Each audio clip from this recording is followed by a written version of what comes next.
Hello guys, so for this video, this is a minimalist cake. So simple lang yun siya nga minimalist cake, no? So mo to siya ang design. So karon nag-coating ko using the ECC whipping cream. So muna akong gigamit ang ECC. Very stable gid kayo ang ECC, no? So muna din ha nag-cover sa ko sa cake. Simple ra kayo nga na ra pag-cover. Then, pag humana nag-cover, ma-finish na siya. Ginluan ako, kaya ang mga kilid-kilid. And then, nagbutang na yung kuani o kaning gold.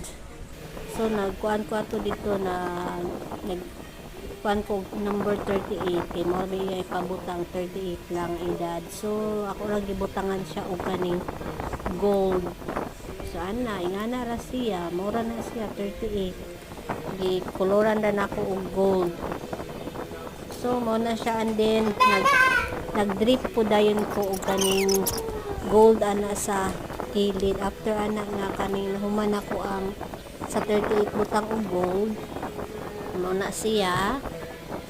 So, ana na siya no, medyo hawoy kayo pero okay lang. And then sa kilid na po dayon nagbutang ko. So, muna na dayon siya. Tapos nagbutang na din ko gold na kaning mga grudges. So, mura na siya. Very simple lang ato ang cake for today, minimalist cake with the white color sa cake and then with the kuan din og gold. So mura to. Please follow, like and share and subscribe. Bye.